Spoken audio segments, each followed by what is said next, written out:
Breaking tonight, Iranian officials named their new supreme leader, the son of the late Ayatollah Ali Khamenei. Mojtaba Khamenei. Massive black clouds filled Tehran's skies, oil and ash raining down as the U.S. and Israel strike fuel storage sites. Allahu Akbar! Plus, CBC News is in Lebanon tonight, where Israel has launched a new wave of attacks against the Iranian proxy Hezbollah. Here in Canada, Mark Carney announces the date of 3 crucial by-elections. Tehran is really the one that will be the most hotly contested. Will it give the Liberals a majority government? And as most of Canada springs forward, in most of BC, clocks will change for the last time. It's scientifically not a good idea, and in terms of health. Why not everyone is in sync with the move to permanent daylight time? From CBC News, this is The National with Ian Hennemensing and Chief Correspondent Adrian Arsenault. Thanks for joining us. We're in Amman, Jordan tonight, one of many states caught up in this Middle East war. But we begin with news from Iran. A new supreme leader has been named, a sign Tehran is digging in a war that shows no signs of ending soon.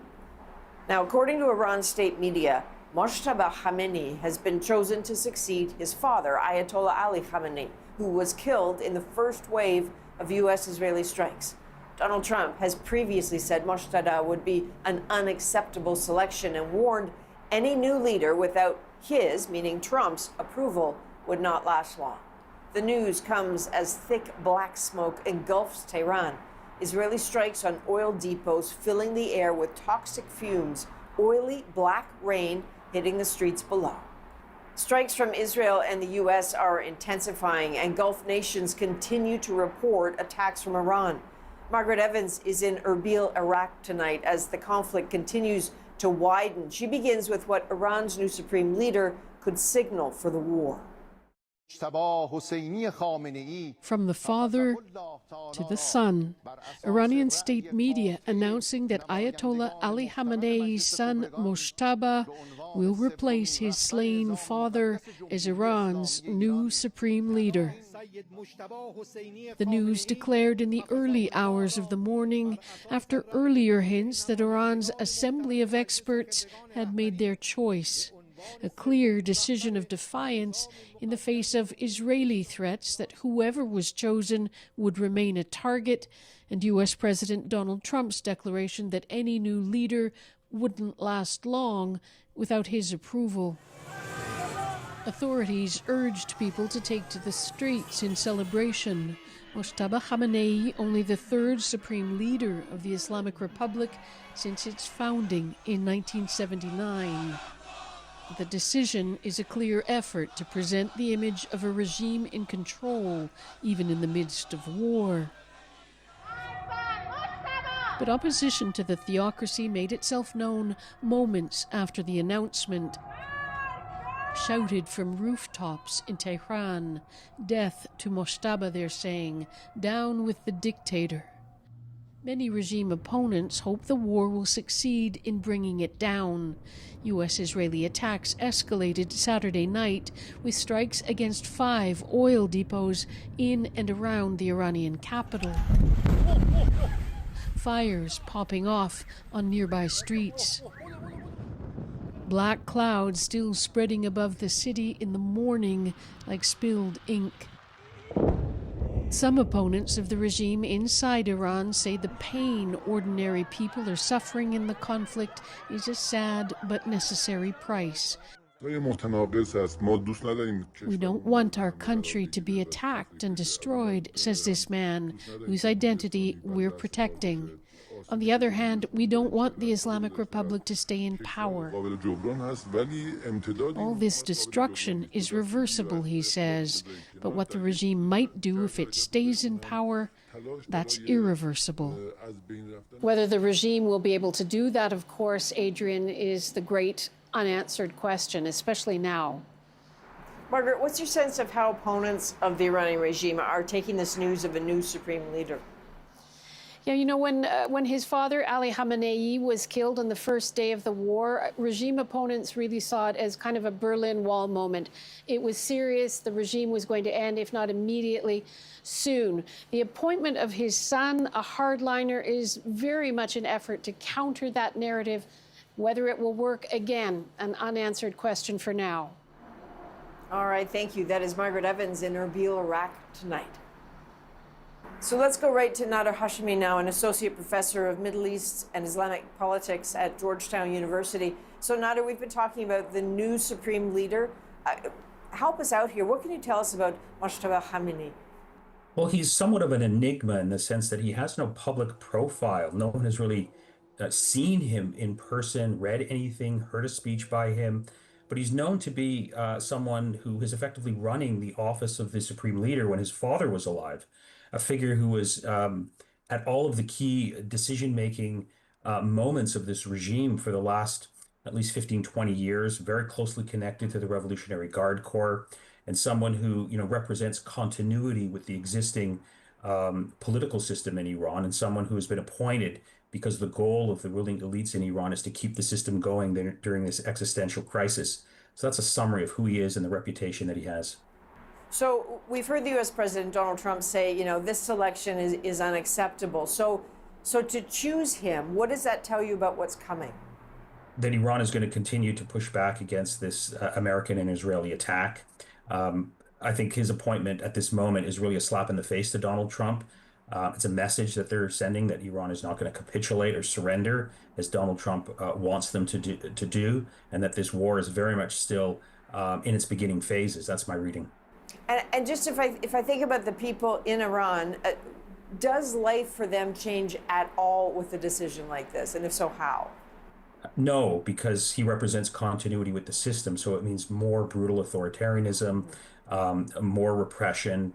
And of course, the repression now is coming from both sides, both the regime and on the outside. So this is a bad moment for this is a bad moment for the people of Iran, because the Islamic Republic will very much attempt to stay in place even when the war ends. We'll have another Khamenei at the most powerful position of the state.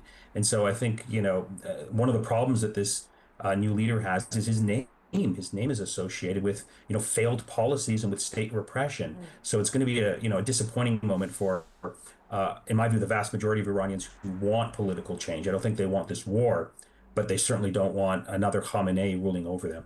Okay, this insight's really helpful. That's Nader Hashemi, the Associate Professor of Middle East Islamic Politics at Georgetown University. Thank you, sir. Thank you.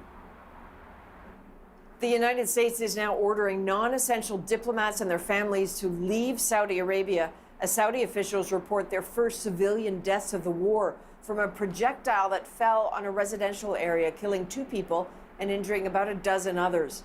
This as more infrastructure is targeted across the region, including facilities crucial for drinking water.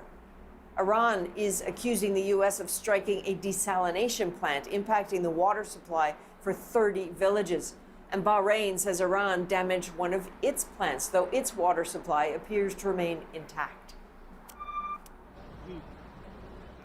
In Kuwait, flames engulfed a government building after a suspected Iranian drone attack. Officials there say shrapnel also damaged civilian buildings, and fuel storage tanks were targeted at Kuwait International Airport. It is not clear if there were any injuries. Israel has also launched a new wave of attacks on Lebanon. The Israeli military is claiming Iranian commanders are operating in the Lebanese capital of Beirut and also striking what it says are Hezbollah targets in the country. Susan Ormiston is in Beirut tonight. Susan, even with the attacks, Beirut, it seems, has not closed down. Yeah, I mean, the international airport is open in spite of Israeli air attacks on a neighborhood very close to that. But as we drove into the city, it appeared the city is not closed down. We saw people milling about, getting food at night markets. However, earlier on Sunday, an Israeli air attack did reach the heart of Beirut, just a minute's drive from where we are now. A precisely aimed airstrike tore into the Ramada hotel, targeting a corner suite, killing at least 4 men inside. The IDF says they were Iranian commanders of the Quds Force, a branch of Iran's Islamic Revolutionary Guard Corps, here in Lebanon to advance attacks against Israel. In a news conference Sunday night, the IDF spokesperson said it was a message to all Revolutionary Guards operatives. There's no immunity, he said, not in Lebanon or Iran. The attack in what's normally a tourist hotel in a busy area rattled central Beirut and raised fears that more attacks will come in areas outside of Hezbollah strongholds. We're displaced like many others, said this man, staying near the hotel, believing that this area was safer. He says his children were injured in the early morning attack and were taken to hospital. In renewed strikes, the IDF also targeted 2 villages in southern Lebanon, as rockets and drones from the Iran-backed Hezbollah militants continue to threaten northern Israel. 2 IDF soldiers were confirmed dead in fighting near the border as Israel vowed to continue their attack to the end. The fighting and destruction has already forced nearly 500,000 Lebanese out of their homes. Many are on the move without places to stay, crowding into the capital, which is struggling to house them, adding to a rapidly developing humanitarian crisis. Schools, for the most part, are closed in Lebanon because of the security concerns and because some of them are being used to house those people who are displaced. Businesses are really slowing down, though, as Lebanese face another week of uncertainty and fears thrust once again into war, Adrian. And Susan, can you bring us up to speed about what we know about Lebanese Canadians or visitors trying to get out? Yeah, Global Affairs Canada had reserved a number of seats on commercial airlines leaving Beirut over the weekend bound for Istanbul. Those seats were not occupied fully. They weren't used up. The government is, though, warning Canadians or anyone who wants to get out to do so as soon as possible while those flights are still operating in case the situation deteriorates even further. And Sunday night, Prime Minister Mark Carney had a telephone call with the Lebanese Prime Minister where Carney reiterated that Canada believes Hezbollah should stop attacking Israel and all of the parties should de-escalate the situation, which, Adrian, doesn't appear to be happening at all here. Certainly doesn't. All right, thank you, Susan. That is Susan Ormiston in Beirut, Lebanon, tonight. In Washington, the Pentagon has confirmed that a 7th service member died in this war with Iran. That is putting pressure on the White House, along with rising gas prices in the U.S. Katie Nicholson shows us the administration's response. Death and destruction from the sky, all day long. On the same day, the Department of War pumped out a new video touting American military might in Iran. It confirmed a 7th soldier has now died after being injured in an attack on U.S. troops in Saudi Arabia last week. On Saturday, U.S. President Donald Trump stood on the tarmac as 6 coffins draped in the Stars and Stripes returned to the U.S. Not long after the somber ceremony, Trump weighed in on sending ground troops into Iran. Could there be? Possibly, for very good reason. Have to be very good reason. And I would say if we ever did that, they would be so decimated that they wouldn't be able to fight at the ground level. Trump kept a low profile on Sunday, but told ABC News he hadn't ruled out sending special forces into Iran to seize its enriched uranium. But it's the skyrocketing price of gas that had his energy secretary playing defense. Look, you never know exactly the time frame of this, but in the worst case, this is a week's. This is not a month's thing. The conflict has choked the 20% of the world's oil supply that normally travels through the Strait of Hormuz. There were also tough questions this weekend after numerous outlets reported that the U.S. was likely responsible for the strike on a girls' school that killed more than 165 people, mostly children. Trump denied it. We think it was done by Iran. Because they're very inaccurate, as you know, with their munitions. But for some in Congress, it's a troubling indicator. The fact that this was one of our first targeting decisions, that this mistake was made on the first day of war, I think speaks to the incompetence of our leadership of the Department of Defense.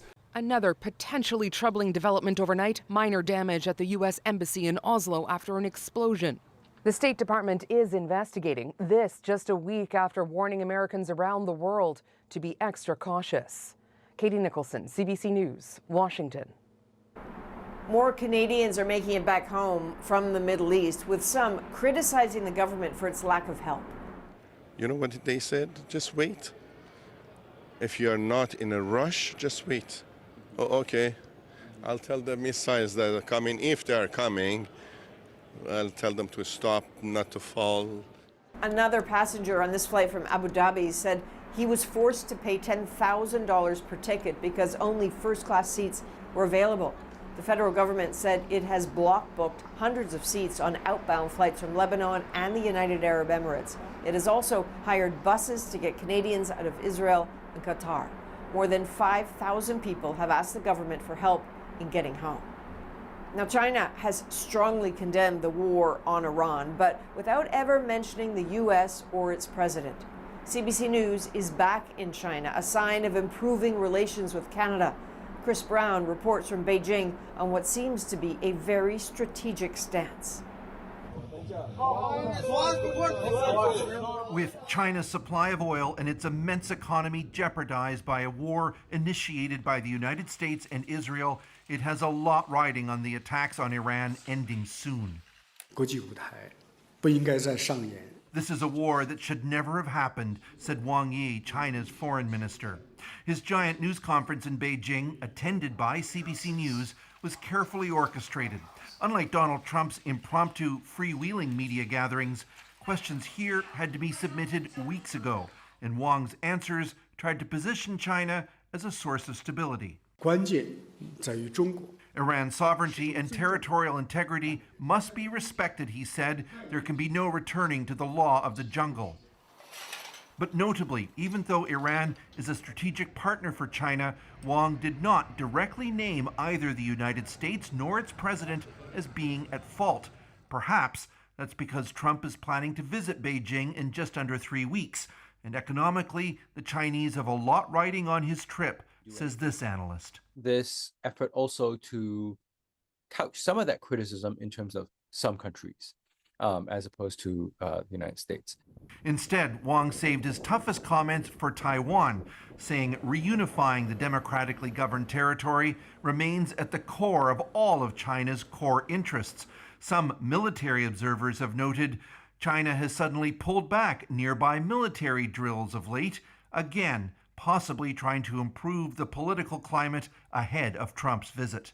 The foreign minister suggested 2026 could be a landmark year and that high-level exchanges could be advantageous, which may help explain why so far China has largely been on the sidelines of the Middle East war. Chris Brown, CBC News, Beijing. Here in Amman, staying on the sidelines isn't an option. Jordan says more than 100 missiles have been intercepted heading here. One already hit a radar system for air defense. This is a U.S. ally. It hosts bases. Its neighbor is Israel. And Ian, it's also been tasked with shooting down cruise and ballistic missiles heading to Israel. And you've witnessed that firsthand. Yeah, forgive my camera work here. You can faintly hear sirens in the background, then a very high altitude interception.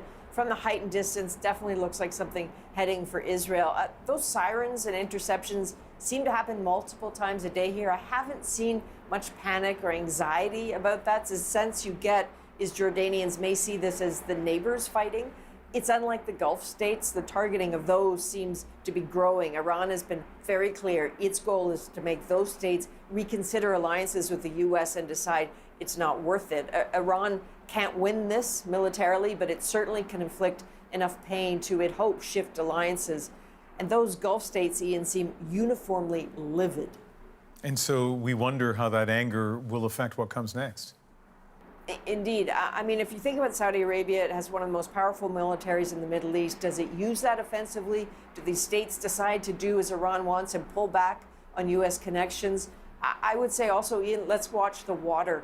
That Bahrain desalination plant that was hit today, 90% of Bahrain's drinking water comes from those plants. In Qatar, it's 100%. So jeopardize the water and watch investment in the Gulf vanish. And if the Gulf economies suffer, the whole world is going to feel that. So there's a lot to stay on top of here. But for now, Ian, let's send it back to you in Vancouver because there are a lot of other top stories to deal with. Thanks, Adrian. Here in Canada, the government has proposed a debate in the House of Commons Monday evening on the hostilities in the Middle East and what it means for Canadians abroad. Meanwhile, Prime Minister Mark Carney has announced 3 federal by-elections next month, and there's a lot on the line. As David Thurton shows us, if the Liberals were to win all 3 seats, it would give them a narrow majority government. The Bloc Québécois off to the races after a by-election call in Terrebonne, the suburban Montreal area riding. Bonjour tout le monde, ça va bien? Plus fort que ça, bonjour tout le monde, ça va bien? A rematch for the Bloc and the Liberals. This seat, since the Bloc Québécois was created, was never won by the Liberals. We will make sure that it remains that way. Both party leaders spending lots of time here. The Liberals are hungry for victory. Last spring, they won the riding by 1 vote. In February, it slipped from their hands, the Supreme Court annulling the wafer-thin result. After it was discovered, this mail-in ballot for the Bloc never got counted. It had the wrong return address on it. It's clear to both of us that this by-election is a critical opportunity to send a signal. 2 other races were launched in Toronto. Scarborough Southwest and University Rosedale are considered safe ridings, once held by 2 former Liberal cabinet ministers. Tehran is really the one that will be the most hotly contested, and if the Liberals win that one, then it would secure their majority government. The Carney government was elected just shy of a majority. Since then, 3 Conservatives have crossed the aisle, putting the Liberals within striking distance. Winning back the Quebec seat could seal it. We have seen that the polls in Quebec have been pretty good for the Liberals. They haven't been as good for the Bloc Québécois. So it does suggest that the Liberals might be able to win this. Something that could be in the party's favor, the Liberal National Convention is in Montreal the weekend before the by-election, giving the party momentum just days before the decisive vote. David Thurton, CBC News, Ottawa. Some members of the Jewish community in the Toronto area say they're shaken to their core and need support after shootings at 3 different synagogues in less than a week. Enough is enough. We will not tolerate this. And it's not enough anymore to just say our thoughts and prayers are with the Jewish community. This is not a Jewish issue. This is a Canadian issue. Police say no suspects have been identified, and there's no known link between the shootings at the synagogues, 2 in North York and 1 in Vaughan, north of Toronto. The federal government says it's working with local police to respond and support the community. In a preemptive step, police patrols of Jewish areas and synagogues have increased across the country. Commuter chaos in Glasgow, Scotland, when a massive fire shut down the city's central railway station. Flames broke out at a building near Glasgow Central Station, forcing the cancellation of dozens of trains. The National Rail Service saying the station will remain closed until further notice. Early reports suggest the fire broke out at a vape shop on the ground floor of the building. No injuries have been reported. As most of British Columbia springs forward for the final time, questions tonight about whether it's the right move. It's, I think, scientifically not a good idea. And in terms of health. The pros and cons of permanent daylight saving time. Plus a dramatic rescue off Georgian Bay in Ontario. Nearly 24 people rescued after becoming stranded on an ice shelf. And capturing Canada's first gold at the Milano Cortina Paralympics. She's put together the perfect race. We're back in 2.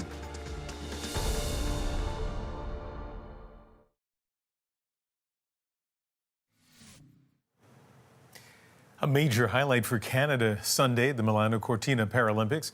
John Thurston in the team wheelchair curling event pulling off what some are calling one of the most impressive shots ever. Wow. Oh my gosh. Beautiful.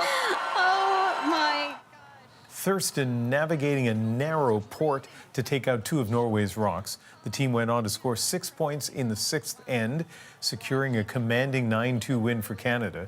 They'll take on Latvia on Monday.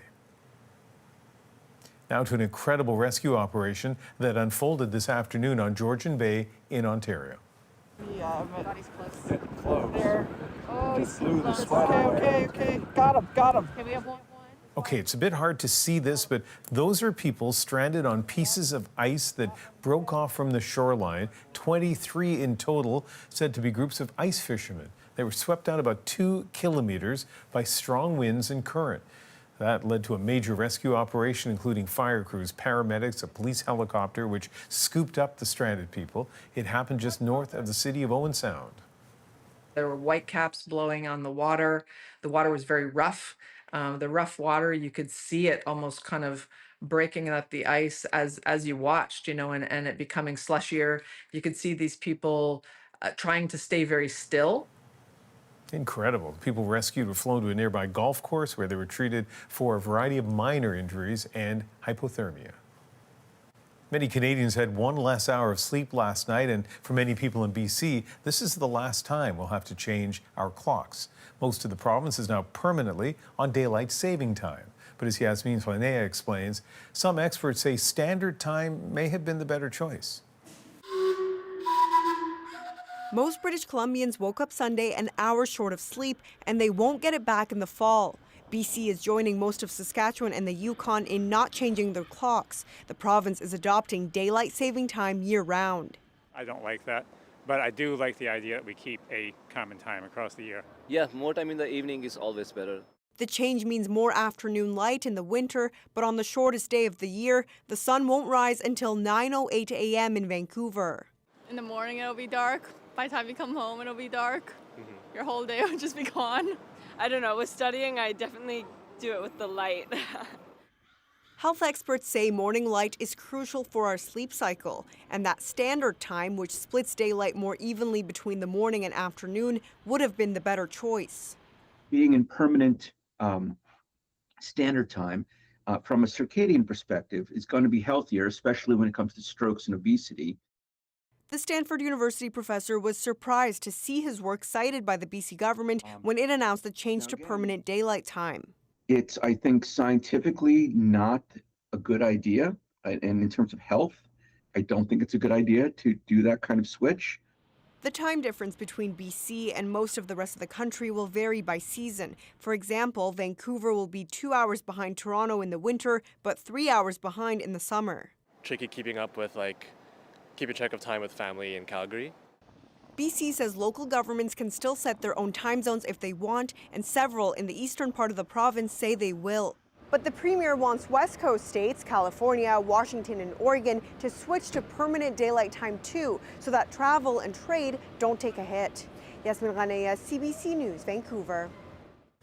9 days into the war in the Middle East, there's one weapon causing major problems for the U.S. and its allies. You're seeing them used to hit hotels. You're seeing them used to hit oil infrastructure, gas infrastructure. Why an inexpensive Iranian drone is putting modern defense systems to the test.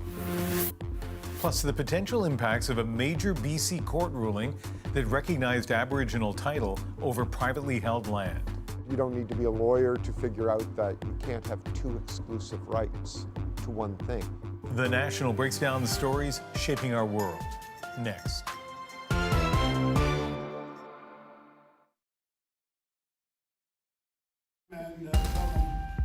Anger and disbelief among BC homeowners, worried that an Aboriginal land title ruling will affect their private properties. We were the first victims. They're actually on our land. How the landmark land decision is affecting reconciliation efforts. But first. Iran is reported to be armed with thousands of inexpensive attack drones. But shooting each one out of the sky costs the U.S. and its allies millions. Eli Glasner breaks down the math and the problem it reveals about modern air defense strategies. As the Iran war continues, the U.S. and its allies have a problem. a drone problem. It's the kind of drones Iran is using. They're cheap and they're plentiful.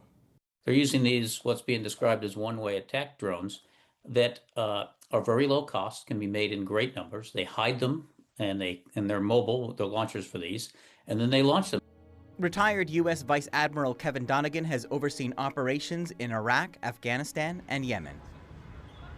You're seeing them used to hit hotels. You're seeing them used to hit oil infrastructure, gas infrastructure, and airports, right? This is Iran's weapon of choice, the Shahed 136. It cost about $20,000 to $50,000 to make. It's not an extremely complicated device. It uses GPS, it has an engine and a propeller. You may recognize the distinctive sound from videos like this attack on the capital of Bahrain. And with a range of up to 2,500 kilometers, a drone launched from Tehran could reach Mumbai or Athens. How do you defend such a large area with so many targets from this drone threat? Christopher Preble is with a global security think tank. They are being intercepted by a range of things, from the THAAD, Terminal High Altitude Air Defense System, the Patriot batteries, which have been around for a long time. And here we get to the math, the critical cost differential of shooting cheap drones out of the sky. Each Patriot missile costs $4 to $5 million, and the THAAD interceptors run at least $12 million. Meanwhile, Iran is reported to have thousands of drones with potentially more on the way. They are far easier to manufacture, of course, than a missile. They're smaller, for one thing, and so they can be. And we've seen this in the Ukraine war, how many new manufacturers have come online in the Ukraine to build a drone. And how long does it take to restockpile the kind of high-end missiles that allies and America and Israel are using to knock these drones out of the sky? That's a really good question. We know that the Trump administration is putting pressure on the manufacturers of these weapons to ramp up production. But I think as a realistic sort of prospect, we're talking about them increasing their production by hundreds, not by thousands. The drones aren't perfect. They don't need to be. So the interception rate is relatively high in the grand scheme of things. I've seen numbers north of 90%.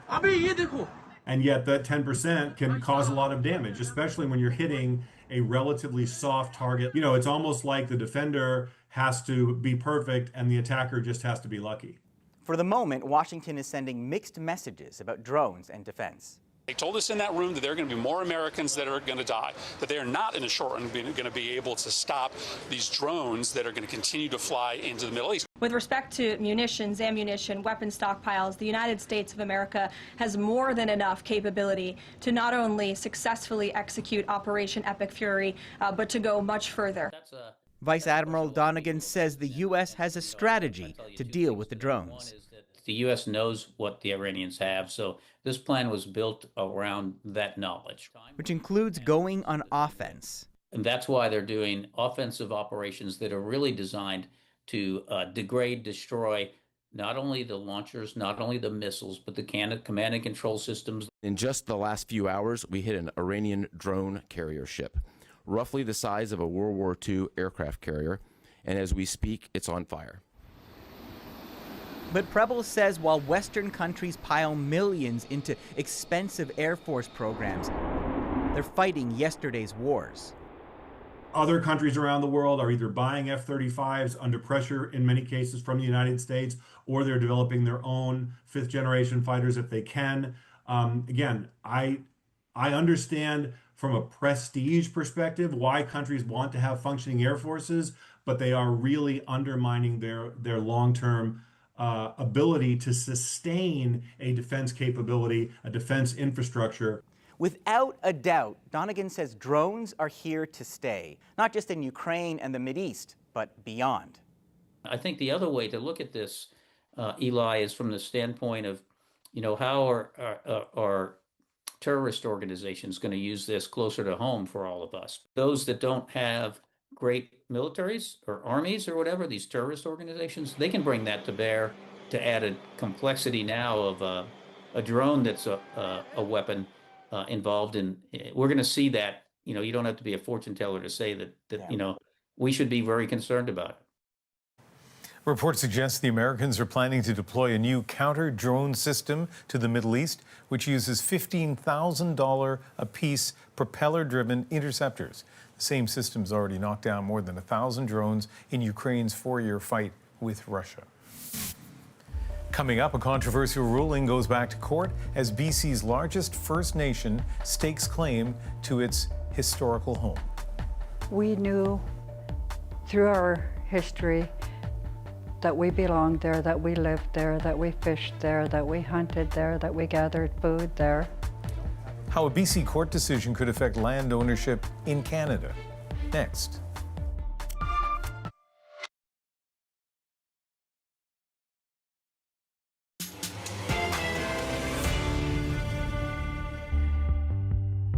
A controversial judgment in BC declaring Aboriginal title over privately held land. Essentially held that Aboriginal title can apply to private property. Governments and First Nations squaring off over a parcel of land not far outside Metro Vancouver. We lost our land over there, and we wanted it back. As Georgie Smythe explains, the court decision has become an inflection point for debate about reconciliation in the province. In BC, a reconciliation reckoning is starting. Driven by a BC Supreme Court ruling casting doubt on whose land this is. Reconciliation cannot be done at the expense of private property owners. Your people here knew about it. I'm going to assume you knew about it. Rights and titles in these lands and waters have collided. We fought to get back what was ours. The claim went on some land that's in the heart of our territory. You don't need to be a lawyer to figure out that you can't have two exclusive rights to one thing. Just as some groups publicly question the horrors of the past. We're in Richmond, British Columbia, where a court ruling has people who live here worried. They own their land, they have titles of ownership, but Cowichan Nation argued it should have Aboriginal title to this land. A court agreed, and now everyone is trying to figure out what that means. Here's the land at the heart of the dispute, about 325 hectares. Some of it is owned by the federal government and the City of Richmond, but part of it is also privately owned under something called fee simple title, how most people own property in Canada. Thomas Isaac specialises in Aboriginal law. He says that part of the decision puts the province's land title system on shakier ground. What we've ended up with is a very large decision. Upwards of almost 4,000 paragraphs from the BC Supreme Court that essentially held that Aboriginal title can apply to private property. And so that proposition is significant. We've not had a court expressly state that on Aboriginal title. It's never happened before, a court declaring Aboriginal title on land owned by other people. It's significant here because in BC, 95% of land was never formally signed away by First Nations through treaties. We went to Duncan to meet some of the people leading this side of the fight. And everybody wonders what's going on or why we're so quiet. Cindy Daniels is the chief of Cowichan tribes. She's been reluctant to talk about the case in the media until now. She says this legal action seeks to right a historic wrong. We knew through our history that we belonged there, that we lived there, that we fished there, that we hunted there, that we gathered food there. And we lost our land over there, and we wanted it back. Cowichan Nation, which represents 5 nations on Vancouver Island, say they used to have a village on that land in Richmond up until about the 20th century. So you could almost picture how it looked, Enos looked. This is Richmond, yep, and this is the area. We went to Victoria's Land Title Office to check out some of the evidence used in court. Historical maps, journals and documents, some more than 150 years old. For example, there's a little note here, and unfortunately it's caught in the binding, but it says, I believe it says Indian Village. That helped the Cowichan argue successfully land parcels sold to private owners decades ago should have been set aside for them. A victory the chief says has made them a target in their own community. Nobody in this negative media is thinking of how we, the 5 nations, felt being removed from our own land. We were the first victims. They're actually on our land. Fighting their claim, 3 levels of government and even 2 other First Nations who argued they're having to defend their traditional territory from Cowichan Nation. BC has very few treaties. Wayne Sparrow is the chief of Musqueam Indian Band. He says the decision competes with their fishing rights and they're ready to go to Canada's highest court to defend them again. The claim went on some land that's in the heart of our territory. Fishing rights, Musqueam won in the Supreme Court of Canada, not far from the land that the Cowichans were claiming with the Sparrow case. Adding to all the tension, private landowners inside the claim area were never part of the court action. They poured into a town meeting, angry and anxious about what it all means for their title going forward. And no one let us know about it. That's not right. Cowichan Nation have said their dispute is with the Crown, not the private owners, and they just want title to the land that was taken from them. Some locals say it leaves them in a difficult position. I think there needs to be something done for the Cowichan, but not giving up private property. I don't think that's one of the answers. This isn't going to be settled for a while. All parties are appealing the decision. That means the Court of Appeal and then very likely the Supreme Court of Canada. But as this plays out, attitudes to reconciliation here are changing as shock and uncertainty shift people and politics. A number of questions have been raised by recent court decisions, and there's uncertainty in a number of sectors about the path forward on reconciliation. BC Premier David Eby is even backing away from legislation that ties the province to a framework that promoted reconciliation. The NDP government is now looking to scale it back. And then there's scenes like this at campuses. Residential school denialists clashing with student protesters who say they won't tolerate people downplaying the harms of colonial policies. The outcry, just a backdrop to stir more anger online for an increasingly ready-made audience, says Stuart Prest, a political scientist at the University of British Columbia. This has landed in the centre of BC politics, and we are going to see additional movement. And I do worry that this is going to be yet another issue where we have the province divided into polarized camps. And there is already evidence that parties are going to focus on very simple, even simplistic answers about what are really thorny, nuanced questions. Back in Richmond, everything and nothing has changed. The decision is paused as it goes through the courts. For now, 2 competing titles sit on the same land, and with them, uncertainty, unlikely to change soon. A recent court ruling from the other side of the country seems to conflict with the Cowichan decision. In December, the New Brunswick Court of Appeal held that Aboriginal title cannot be declared over private property, claiming that would violate the rights of landowners. Up next, Canada clinches its first gold medal at the Paralympic Games. It definitely makes me really proud to, be a strong woman in a field of strong women competing here today. Natalie Wilkie tops the podium in our moment.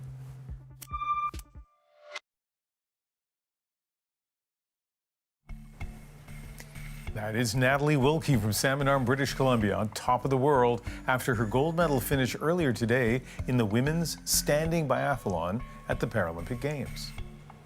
This was Canada's first time topping the podium since these games began, and tonight at 33 minutes and 1.8 seconds, Natalie's triumphant win makes her moment. And Wilkie crosses in 33 minutes. I heard the crowd just start cheering and I was like, oh my gosh, I can relax now, I did it, race is over. All I have to do is cross the line. I was definitely manifesting today. It's pretty awesome to have stepped up to the top of the podium now. I had no expectations. Of course, I knew I wanted to get the best result that I could. It definitely gave me confidence being on the podium yesterday and knowing that I was at the level that I want to be at. So today I started a bit harder and just kind of built throughout the 5 laps. And yeah, I'm starting to figure it out, and I think I'm really able to play with it now. It definitely makes me really proud to, be a strong woman in a field of strong women competing here today. And yeah, just to be in a position, role model position to a lot of young girls out there. It's all about the fun as much as it is about the competitiveness. I mean, I wear the glitter to signify, to just like relax a little bit, have fun, and find the joy even in stressful moments. So my message would just be the cliche, you can do whatever you dream. She's 25 years old, so relatively young, right? So consider this. 8 years ago at the Paralympics, youngest member of the Canadian team, she won gold, silver, and bronze. From all of us at the National, thanks for being with us. I'm Ian Hannah-Mansing in Vancouver. I hope you can join me weeknights on CBC News Network at 7 Eastern, 4 Pacific. Good night.